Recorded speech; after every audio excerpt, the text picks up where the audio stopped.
আসসালামু আলাইকুম বন্ধুরা। আজকে বাংলাদেশে যে হেলিকপ্টার দুর্ঘটনা ঘটে এবং স্কুলের কতগুলো মানুষ ছাত্রছাত্রী মারা গিয়েছে তার কোনো সঠিক হিসাব এই মুহূর্তে কারো কাছে নেই। যদিও সেনাবাহিনী এবং পুলিশ সাংবাদিকদের মাধ্যমে বিভিন্ন ধরনের খবর আমরা পাচ্ছি, সঠিক তথ্য কেউই প্রকাশ করতে দিচ্ছে না। আমি যে কথাটি বলতে চাই, আজকে এই দুর্ঘটনার জন্য দায়ী কে? এই দুর্ঘটনার জন্য দায়ী বর্তমান সরকারের প্রধান উপদেষ্টা জনাব ডক্টর মোহাম্মদ ইউনূস। এখন আপনারা প্রশ্ন করতে পারেন যে ভাই, হয়তো আমি পাগল হয়ে গিয়েছি, না হয় কেন আমি বলছি? আপনাদের প্রশ্নের উত্তরটা আমি নিজেই দিচ্ছি।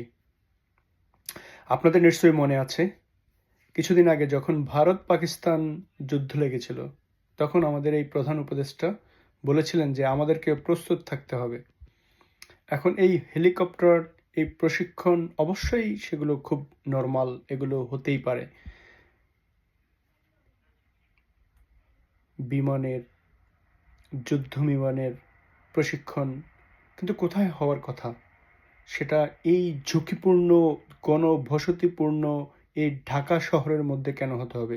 আমাদের বিশাল আকাশসীমা পড়ে আছে বঙ্গোপসাগরের পাশে, বিশাল আকাশসীমা। আমরা সেখানে কেন প্রশিক্ষণের জন্য ব্যবস্থা করতে যাইনি? এটার জন্য এই প্রশ্নের উত্তর দেবে কে?